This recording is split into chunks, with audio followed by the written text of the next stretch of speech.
Olá pessoal, tudo bem com vocês? O meu nome é Bruno Vilas e hoje eu vou contar para vocês um caso criminal. Se você gosta desse tipo de vídeo, eu já te convido a se inscrever no canal e ativar o sininho para não perder as notificações dos próximos vídeos. Todas as terças e sextas-feiras temos um vídeo novo aqui no canal às 23 horas. Então se você chegar nesse horário, com certeza você vai pegar um vídeo inédito. Nosso canal ainda é pequeno, mas está crescendo. E por isso eu resolvi colocar uma meta para a gente conseguir bater junto, tá bom? A meta vai ser de 2.500 inscritos. E assim que a gente bater essa meta, vai ter uma semana inteira de vídeos novos aqui no canal. E como que você pode fazer para me ajudar a bater essa meta? Você pode convidar os seus amigos a se inscrever no canal, você pode compartilhar os vídeos nas suas redes sociais. Eu tenho certeza que juntos, rapidinho, a gente chega lá. Agora, sem mais enrolação, vamos para o caso de hoje. Em algum momento de sua vida, você já deve ter ouvido falar de Madame Delphine Lalaurie. Madame Lalaurie foi a inspiração para a terceira temporada da série americana de terror American Horror Story, produzida por Ryan Murphy. A terceira temporada da série foi no ar em 9 de outubro de 2013 e retratava muito bem o tema da escravidão nos Estados Unidos. Embora o tema central fosse um coven de bruxas que lutavam para sobreviver aos novos tempos, a escravidão ganhou força em cenas repugnantes de tortura e sofrimento impostos aos escravos, e foi justamente nesse tema em que Madame Lalaurie ficou mundialmente conhecida. Se você não conhece ou nunca ouviu falar dela, fique comigo até o final deste vídeo, porque hoje vou te contar tudo sobre essa madame cujos desejos marcaram a história dos Estados Unidos para sempre. Madame Delphine McCarthy nasceu em Nova Orleans, nos Estados Unidos, em 19 de março de 1787, durante o período colonial espanhol. Ela nasceu no seio de uma família de políticos que dominavam toda a região e por isso era respeitada e prestigiada. Os homens McCarthy tinham antecedentes militares, a maioria eram proprietários de terras e seu pai, Louis Barthélemy de McCarthy, foi nomeado Cavaleiro da Ordem Real e Militar de St. Louis. Delphine entrou para a história como uma das mais cruéis serial killers por cometer atos perversos contra seus escravos. Calcula-se que ela possa ter causado a morte de cerca de 150 pessoas, entre homens, mulheres e crianças. Delphine foi considerada a maior e mais terrível torturadora do século XIX. A mulher sádica e insensível fazia da vida de seus escravos um verdadeiro inferno. Marie Delphine casou-se 3 vezes. Ela tinha apenas 14 anos quando se casou com seu primeiro marido, um viúvo de 35 anos chamado Ramon Lopes y Ángulo de la Candelaria. Ramon era um oficial da coroa espanhola e o segundo no comando do governo da Louisiana. Ele havia recentemente perdido sua esposa na viagem traiçoeira e cruel da Espanha à Louisiana, para assumir o cargo que lhe fora designado. Ele e Delphine foram casados por um bispo, em uma cerimônia privada em 11 de junho de 1800. 5 anos depois, Ramon fez de Delphine uma mãe e uma viúva. Em 11 de janeiro de 1805, nasceu a primeira e única filha do casal, chamada Marie Delphine Francisca Borja Lopes y Ángulo de la Candelaria. É um nome bem grande mesmo. A menina foi apelidada de Borquita. No mesmo ano, o navio de Ramon bateu em um banco de areia e então Delphine ficou viúva, mas não por muito tempo. A jovem viúva logo se casaria novamente. No 20º aniversário de Delphine, 19 de março de 1807, poucas semanas depois da morte de sua mãe, ela se casou com um francês mais velho e viúvo, Jean-Paul Blanc. Blanc comprou um sobrado de 2 andares na Royal e Conte, ao lado do Bank of Louisiana, onde ele era diretor. Eles tiveram 4 filhos. Contando com a filha do primeiro casamento de Delphine, ela agora era mãe de 5. A família dividia seu tempo entre a residência urbana e a plantação. Delphine e Blanc garantiram uma vida privilegiada para ambos. O problema é que as dívidas foram aumentando, e menos de um ano após a Batalha de Nova Orleans, Jean Blanc, na época com 50 anos, faleceu. Delphine, de apenas 28 anos, foi deixada para liquidar a propriedade de Blanc. Seu patrimônio consistia em dívidas que totalizavam mais de 2,5 milhões de dólares na moeda atual. Em 1816, Delfine renunciou à sua propriedade comunitária aos tribunais e confiscou todos os seus bens mútuos para proteger e manter sua propriedade e bens pessoais. Nos 10 anos seguintes, Delfine leiloou grande parte das propriedades de Blanc, incluindo pessoas escravizadas, para tentar saldar suas dívidas. Ela até comprou uma parte de sua propriedade em um leilão, bem como reteve alguns de seus escravos. Os registros mostram que 8 dos escravos que ela possuía morreram em um período de cerca de 5 anos. A maioria eram crianças ou mulheres em idade fértil. As causas da morte são desconhecidas.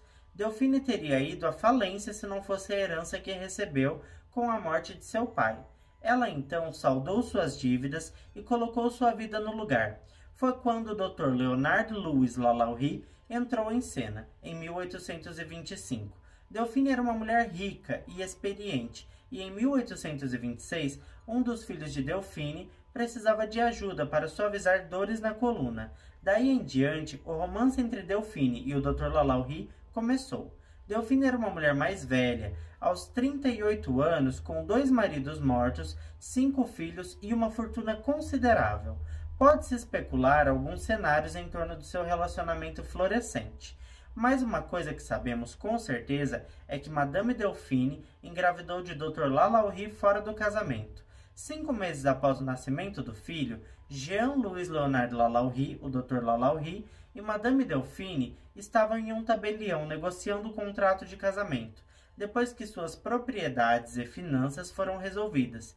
Eles então se dirigiram à Catedral de St. Louis para torná-la legal aos olhos da Igreja Católica, e a partir deste momento, Delfine passou a carregar o sobrenome pelo qual ela é conhecida até hoje, o Lalaurie.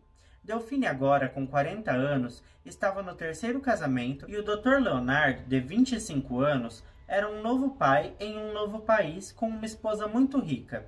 Cartas arquivadas escritas por amigos mencionam que o casamento não era feliz. Eles eram conhecidos por brigar muitas vezes, se separar e depois voltar um para o outro. Algumas dessas cartas começam a fazer menções iniciais à crueldade de Delfine para com seus escravos. Em 1831, Madame Delfine Lalaurie comprou os lotes no Royal End Hospital, que se tornaria a infame mansão Haunted Lalaurie. Entretanto, sua luxuosa casa não trouxe um casamento feliz, e em 16 de novembro de 1832, Delfine Lalaurie fez uma petição aos tribunais para a separação da cama e comida de seu marido. Ela alegou que Lalaurie a havia tratado de maneira a tornar insuportável a vida deles.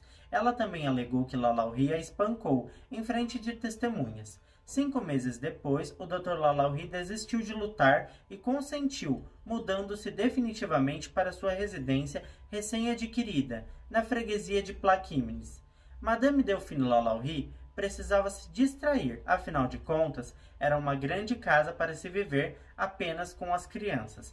Pelo menos era isso que ela dizia aos convidados. Ela promovia inúmeras festas para os membros da alta sociedade, que depois espalhavam que tinham visto os escravos de Lalaurie sendo tratados com brutalidade.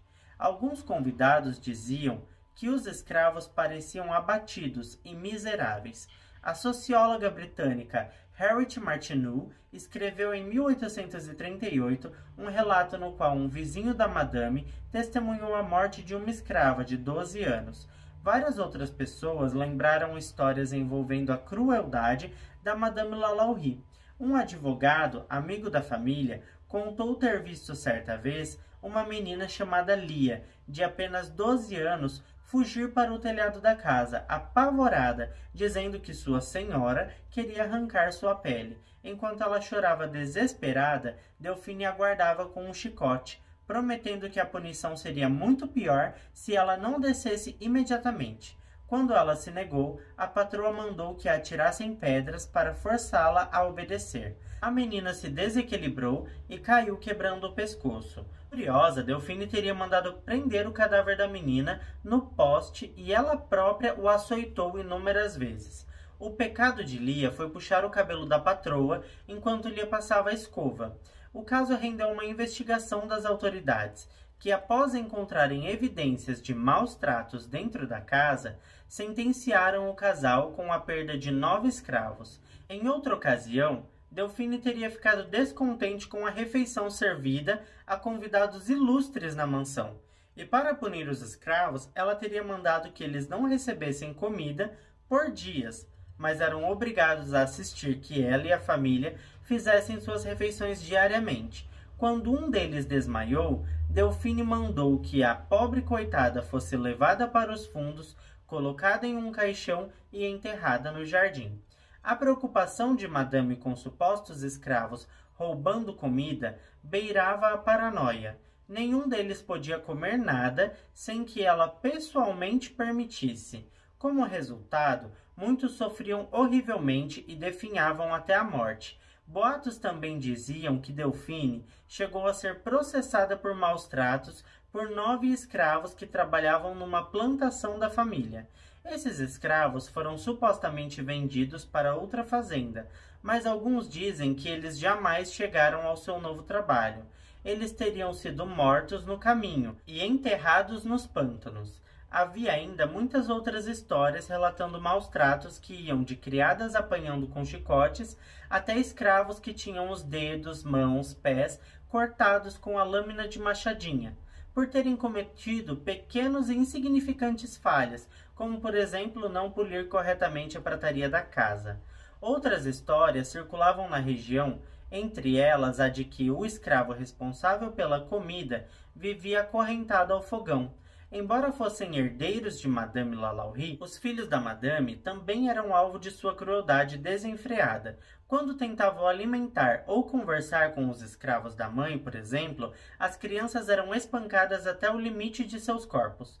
Em 10 de abril de 1834, um incêndio começou dentro da casa de Delphine Lalaurie. Através da fumaça e das chamas, uma verdade tenebrosa foi exposta e as suspeitas confirmadas. A mansão Lalaurie, uma bela casa, guardava segredos horríveis. Assim como em qualquer escândalo, as histórias e enfeites cresceram com o tempo, mas os relatos imediatos e relatos de testemunhas oculares são horríveis. 7 escravos foram resgatados em condições deploráveis. Seus corpos estavam cobertos de cicatrizes e carregados de correntes. Eles foram retirados em macas e entregues em segurança a um abrigo, enquanto uma multidão começou a destruir os móveis da casa. O juiz Jacques François foi vizinho de Lalaurie e um dos primeiros ao chegar ao incêndio. Alguns dos primeiros a chegar começaram a ajudar os Lalaurie a transferir seus objetos de valor para um local seguro,